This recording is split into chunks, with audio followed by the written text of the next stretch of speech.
श्री शिवाय नमस्तुभ्यम। दोस्तों, आप सभी लोग जानते हैं कि सावन का महीना बिल्कुल आने ही वाला है और इस सावन के महीने की जो तैयारी है वो सभी लोग करना शुरू कर चुके हैं और सभी लोग सोच चुके हैं कि भाई सावन का जब पहला दिन आएगा तो हम कौन सा उपाय करेंगे, हम लोग क्या करेंगे, इस सावन के महीने में हम भगवान शिव जी को कैसे प्रसन्न करेंगे। इसी तरह की बहुत सारी बातें हैं जो सभी लोगों ने सोच के रखी हुई हैं कि इस बार इस सावन के महीने में हम भगवान को ज़रूर प्रसन्न करेंगे और हमारी मनोकामनाओं को भी पूर्ण ज़रूर करवाएंगे। पर दोस्तों, इस बार जो सावन का महीना लगेगा वो किस तारीख से लगेगा और इस दिन कौन सा दिन रहेगा, और ये सावन का महीना जो है इस बार ये कब तक रहेगा, और इस सावन के महीने में कितने सोमवार पड़ने वाले हैं। और सबसे विशेष जिस चीज़ के लिए हम ये वीडियो बना रहे हैं कि सावन के महीने के पहले दिन आप लोगों को ऐसा कौन सा उपाय करना है जिस उपाय को पंडित जी ने खुद बताया है और जिस उपाय को करने से दोस्तों आपकी जो भी मनोकामना होती है वो पूर्ण होती है। ठीक है, तो यही सारी जानकारी आप लोगों को इस वीडियो में मिलने वाली है। सबसे पहली बात दोस्तों, आप लोग ये बात समझ लीजिए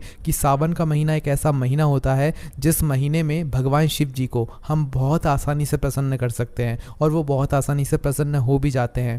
भूलवश भी अगर आप शिवलिंग पर कुछ भी चीज़ समर्पित कर देते हो, बेलपत्र, फूल, चावल का दाना, हरे मूंग का दाना, कुछ भी अगर भूलवश भी समर्पित हो जाता है सावन के महीने में, तो भाई उसका जो फल है वो आपको बहुत गुना, बहुत बड़ा और बहुत गुना बढ़कर जो है मिलता है। ठीक है, इसलिए सावन के महीने की बहुत ही बड़ी और विशेष महत्वता मानी जाती है। पर दोस्तों, इस बार जो सावन का महीना है वो किस तारीख से शुरू होगा, किस दिन से शुरू होगा, वो सबसे बड़ी एक जो है लोगों के मन में कन्फ्यूज़न बनी हुई है, जिसका जवाब हम आपको दे देते हैं। देखिए, इस बार जो सावन का महीना है वो 2 तारीखों पर जो है लोगों को उस पर कन्फ्यूज़न हो रही है कि भाई इस बार जो सावन का महीना है वो 21 जुलाई से शुरू हो रहा है कि 22 जुलाई से शुरू हो रहा है। ठीक है, तो देखो, इस बार जो सावन का महीना है वो 22 जुलाई 2024 से शुरू हो रहा है और इस बार जो सावन का महीना है वो बहुत ही ज़्यादा विशेष और महत्वपूर्ण है और बहुत खास है। आप ये कह लो कि भाई महासंयोग वाला इस बार जो है ये सावन का महीना पड़ रहा है। क्या कारण है उसका कारण ये है दोस्तों कि इस बार जो सावन का महीना शुरू हो रहा है वो सोमवार के दिन से ही शुरू हो रहा है।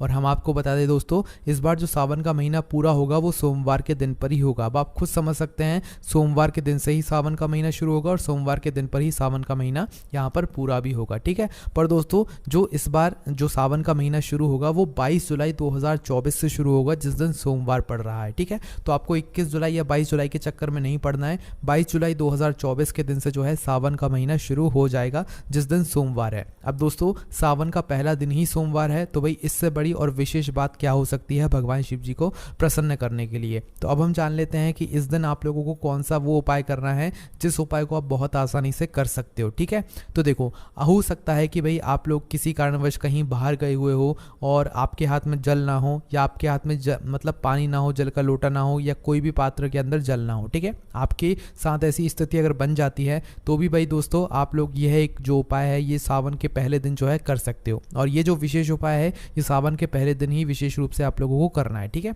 वैसे दोस्तों आप सभी लोग ये बात भी ज़रूर जानते होंगे कि भाई सावन का जो महीना होता है, सावन के महीने से भगवान शिव जी पर पूरी व्यवस्थाएं आ जाती हैं, पूरे ब्रह्मांड की, पूरी सृष्टि की जो है उनके ऊपर व्यवस्थाएं आ जाती हैं। इसलिए दोस्तों साधारण रूप से तो हम भगवान शिव जी पर 1 लोटा जल चढ़ाते हैं, पर दोस्तों जब सावन का महीना शुरू होता है या सावन का पहला दिन आता है तो भाई उस दिन हमें 2 लोटा जल चढ़ाना चाहिए, क्योंकि उस समय से भगवान शिव जी के ऊपर भार बढ़ जाता है। तो इस वजह से हम शिवलिंग पर 2 लोटा जल यहाँ पर चढ़ाते हैं। और दोस्तों पंडित जी ने भी यही बात कही हुई है कि भाई आप साधारण रूप से हर महीने में 1 लोटा जल चढ़ाते हो, पर जब सावन का महीना आए और सावन का पहला दिन लग जाए तो भाई उस दिन से आप लोगों को 2 लोटा जल चढ़ाना यहाँ पर शुरू करना है। ठीक है, तो भाई हमने आपको 2 लोटा जल वाला उपाय आपको कैसे करना है, 2 लोटा जल आप लोगों को शिवलिंग पर कैसे चढ़ाना है, इसके लिए हमने आपको पहले से एक वीडियो बना दी है। इसके पहले वाली ही वो वीडियो है, वो आप लोग देख सकते हो। पर इस वीडियो में हम आप लोगों को सावन महीने के पहले दिन किए जाने वाला वो विशेष उपाय बता रहे हैं, जिस उपाय को करने से भगवान शिव आपकी मनोकामना जो होगी वो पूर्ण करेंगे। ठीक है, विशेष रूप से ये जो उपाय है ये मनोकामना पूर्ति का है और सावन के पहले दिन का ही है। ठीक है, आप सभी लोगों को हम बता दें कि सावन महीने का जो पहला दिन होता है उसका बहुत ही विशेष महत्व होता है। उस दिन भगवान शिव जी को आप बहुत जल्दी प्रसन्न कर सकते हो और अपनी मनोकामना का जो फल है वो कई गुना बढ़ाकर जो है आप लोग ले सकते हो। ठीक है, तो दोस्तों आपको करना क्या है, तो देखो सावन के महीने में आपके पास जो पहला दिन पड़ेगा सावन के महीने का, मतलब 22 जुलाई 2024 का, वैसे भी इस बार सोमवार का ही दिन पड़ रहा है, तो भाई इस दिन आप लोगों के पास जल हो चाहे ना हो, ठीक है, पर आप लोगों के पास इस दिन एक बेलपत्र ज़रूर होनी चाहिए, ठीक है। जल होगा तो और अच्छी बात है, पर जल ना भी हो तो भाई एक बेलपत्र ज़रूर होनी चाहिए। बेलपत्र ना भी मिले तो शिव जी के मंदिर पहुंच जाना, शिवलिंग पर जो बेलपत्र चढ़ी हुई हो भाई उस बेलपत्र को आप लोग उपयोग में ले लेना, जो आप उपाय यहाँ पर अभी करने वाले हो, ठीक है। तो सबसे पहली चीज़ तो जिन लोगों के पास मतलब 2 लोटा जल हो जाए भाई वो 2 लोटा जल ज़रूर लेकर जाना। 2 लोटा जल ना हो, 2 लोटा ना हो तो भाई 1 लोटा ले लेना और एक कोई कटोरी ले लेना। कहने का मतलब यह है कि सावन के महीने में आपको 2 पात्रों से जल लेकर जाना होता है और दोनों हाथों से जल चढ़ाना होता है, ठीक है। इसका महत्व यहाँ पर यह होता है, ठीक है। तो दोनों हाथों में जल पकड़कर आपको चढ़ाना होता है, इसलिए ज़रूरी नहीं है कि आप लोग 2 लोटा ही लेकर जाओ। 1 लोटा ले सकते हो, 1 कटोरी ले सकते हो, या कोई भी एक पात्र ले सकते हो जिसके अंदर थोड़ी मात्रा में जल आ जाए, ठीक है। तो इस बात का आप लोगों को ध्यान रखना है। कहने का मतलब है 2 पात्रों में आपको शिवलिंग पर जल चढ़ाने के लिए लेकर जाना है और दोनों हाथों से वो जो जल है वो शिवलिंग पर चढ़ाना है, ठीक है। तो भाई जो लोग जल लेकर जा सकते हैं वो जल लेकर ज़रूर जाना। बाकी जो लोग जल लेकर नहीं जा सकते, किसी कारणवश बाहर गए हुए हैं, तो भाई आप जहाँ पर भी गए हुए हो, आपके आसपास में जहाँ पर भी शिव मंदिर हो, आपको मात्र वहाँ पर पहुँच जाना है। आपके पास बेलपत्र हो चाहे ना हो, अगर मिल जाती है तो बहुत अच्छी बात है, कोशिश करना मिल जाए। अगर नहीं मिलती है, पूरी कोशिश करने के बाद भी आपके घर के आसपास ना हो या आप जहाँ पर हो वहाँ पर ना हो, तो भाई आप सीधा अपने ही पास में जो शिव मंदिर हो वहाँ पर पहुँच जाना, ठीक है। शिवलिंग के पास में पहुँचने के बाद, शिव मंदिर में पहुँचने के बाद भगवान के दर्शन करना। सावन महीने का पहला दिन रहेगा और इस बार तो सावन महीने का पहला दिन ही सोमवार का रहेगा, तो भगवान से बहुत प्रेम पूर्वक उनके पास आप लोग जाना, उनके दर्शन करना, उनको कुछ सेकंड्स के लिए निहारना, उसके बाद शिवलिंग के पास में आ जाना, ठीक है। तो अगर आप लोग सबसे पहले जल लेकर आए हुए हो, 2 लोटा जल लेकर आए हुए हो, तो अपने दोनों हाथों में 1-1 लोटा पकड़कर, 1-1 पात्र पकड़कर उन दोनों पात्रों को एक दूसरे के आमने सामने कर शिवलिंग के ऊपर और एक धारा से धीरे धीरे करके आप लोगों को जो है अपना जल चढ़ाना शुरू कर देना है, ठीक है। जल जब आप लोग चढ़ा रहे हो तो श्री शिवाय नमस्तुभ्यम या भगवान शिव जी के किसी भी एक मंत्र का आपको जाप जरूर करते रहना है ना,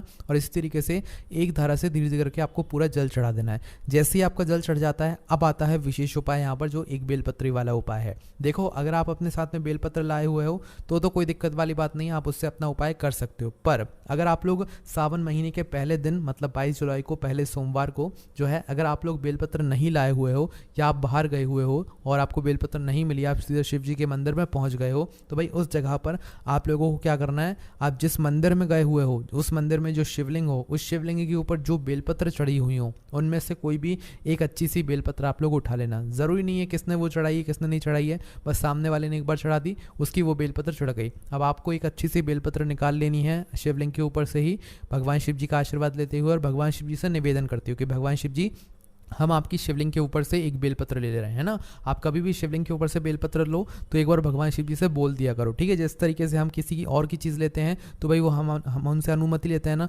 उसी प्रकार से आपको भगवान शिव जी से भी अनुमति लेना है कि भगवान शिव जी, हम आपसे एक बेलपत्र ले रहे हैं तो क्या ले लें। उसके बाद आप लोग उस बेलपत्र को उठा लेना। तो जैसे ही आप लोग अपनी वह बेलपत्र ले लेते हो दोस्तों, बेलपत्र लेने के बाद आप लोगों को क्या करना है, उस बेलपत्र को धो लेना है। कब धोना है, जब आपने उस बेलपत्र को जो है शिवलिंग के ऊपर से लिया हो। अगर आप खुद की बेलपत्र लेकर आए हुए हो तो उसको धोने की जरूरत नहीं है। अगर आपने शिवलिंग पर से बेलपत्र उठाई है तो उसको धोना बहुत ज्यादा जरूरी है, ठीक है। तो सबसे पहले आपने ही जल से उस बेलपत्र को धो लेना। उस बेलपत्र को धोकर ही प्रयोग में लेना। जो बेलपत्र शिवलिंग पर चढ़ी हुई होती है और हम उसे उठाते हैं अपने किसी कार्य के लिए, अपने उपाय के लिए या भगवान शिव जी पर वापस चढ़ाने के लिए, तो हमें उसे धोना बहुत जरूरी होता है। बिना धोए वह बेलपत्र शिवलिंग पर नहीं चढ़ाई जाती है, क्योंकि वो बेलपत्र किसी और की चढ़ाई हुई होती है, ठीक है। तो बेलपत्र उठाओ तो उसे धो जरूर लेना, याद से धो लेना, ठीक है।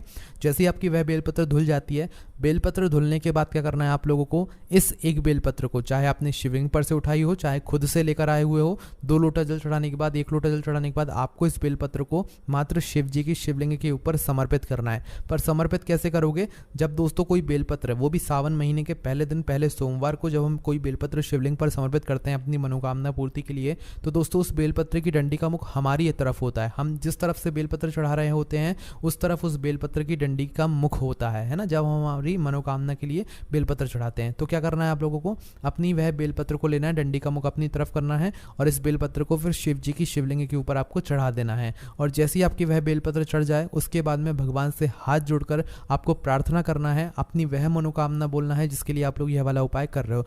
जैसे ही आप लोग बेलपत्र चढ़ाओ वैसे ही वहीं पर हाथ जोड़कर आंखें बंद करके अपनी जो भी मनोकामना है वो बोल देना, ठीक है। मनोकामना जैसे ही बोल देते हो, भगवान शिव जी का नाम लेते हुए, भगवान शिव जी से निवेदन करते हुए, उसके बाद में शिवलिंग के पास में ही कहीं आसपास बैठ जाना, कहीं एकांत में भगवान शिव जी को निहारने के लिए। सावन का पहला दिन अपने हाथ से बिल्कुल मत जाने देना। जैसे ही आप लोग अपनी बेलपत्र चढ़ाकर अपनी मनोकामना बोल देते हो, उसके बाद में शिवलिंग के पास में कहीं पर भी आप लोग एकांत में बैठ जाओ थोड़ा, और कुछ सेकंड्स तक भगवान शिव जी को निहारो। भगवान शिव जी के सामने हाथ जोड़कर बैठे रहो। भगवान शिव जी से निवेदन करना कि भगवान शिव जी, ये सावन महीने का पहला दिन है और पहले दिन पर ही जो है आपका सबसे प्रिय दिन सोमवार पड़ रहा है, तो आज मैं अपनी इस मनोकामना के लिए आपके पास आई हुई हूँ। आप हमारी ये जो मनोकामना है इसको पूर्ण जरूर करना। ऐसे आप भगवान से निवेदन जरूर कर लेना बाद में एकांत में बैठकर भगवान शिव जी को निहारते हुए। भगवान से ये भी बोलना कि भगवान आपने जितना दिया है हम उसमें बहुत प्रसन्न हैं और आपकी ऐसी ही कृपा जो है सदैव हम पर बनाए रखिएगा। ऐसी आपको भगवान से प्रार्थना करना है, और जैसी आपकी प्रार्थना हो जाती है तो भाई भगवान शिव जी पर जो जल चढ़ रहा है भाई उस जल को थोड़ा सा जलाधारी से झिलकर जरूर लेकर आना है, ठीक है। देखो जो सावन महीने का पहला दिन पहला सोमवार होगा भाई, उस दिन आप लोगों को सबसे पहली चीज तो ये बेलपत्र चढ़ाकर अपनी मनोकामना बोलना है। मात्र एक बेलपत्र चढ़ाकर मनोकामना बोलना है। उसके बाद में दूसरी चीज, जो जल शिवलिंग पर चढ़ा हुआ है उस जल को जलाधारी से झेल कर अपने दोनों पात्रों के अंदर, या जितने लोटे जितने पात्र आप लेकर गए हो उनके अंदर भले ही एक बूंद लेकर आना, पर कुछ ना कुछ जलाधारी से झेलकर अपने घर में उस जल को जरूर लेकर आना जो जलाधारी से स्पर्श होता हो, जलाधारी से नीचे कर रहा होगा, ठीक है। फिर उस जल को आप लोग अपने घर में छिड़कना, उस जल का आचमन करना और भगवान शिव जी का आशीर्वाद प्राप्त करना। तो दोस्तों ये वो उपाय था जो कि सावन महीने के पहले दिन मतलब 22 जुलाई के दिन आप लोगों को करना है, और जिस दिन सोमवार भी पड़ रहा है। और दोस्तों इस बार जो सावन का महीना है वो 19 अगस्त तक चलने वाला है, और हम आपको बता दें कि 19 अगस्त को भी सोमवार का ही दिन पड़ रहा है और इसी दिन रक्षाबंधन का भी दिन है। इसलिए दोस्तों इस बार का जो रक्षाबंधन है वो बहुत ही ज़्यादा खास है, और इस बार का जो सावन का महीना है वो भी बहुत ही ज़्यादा खास है। इस बार भगवान शिव जी की जो कृपा है वो आप सभी पर भरपूर होने वाली है, भरपूर आपको आशीर्वाद प्राप्त होने वाला है। इसलिए इस सावन के महीने को अपने हाथ से मत जाने देना। हमने आपको जो भी ज़रूरी जानकारी थी वो पहले ही दे दी है। बाकी आपके मन में अगर कोई प्रश्न है सावन के महीने से जुड़ा हुआ तो उसे हमसे कमेंट करके पूछ सकते हैं। हमारी वेबसाइट भोलेनाथभक्ति.com पर भी आप लोगों को ये सारी जानकारी और उपाय पढ़ने के लिए मिल जाएंगे। ओम नमः शिवाय, जय भोलेबाबा, श्री शिवाय, नमस्तुभ्यम।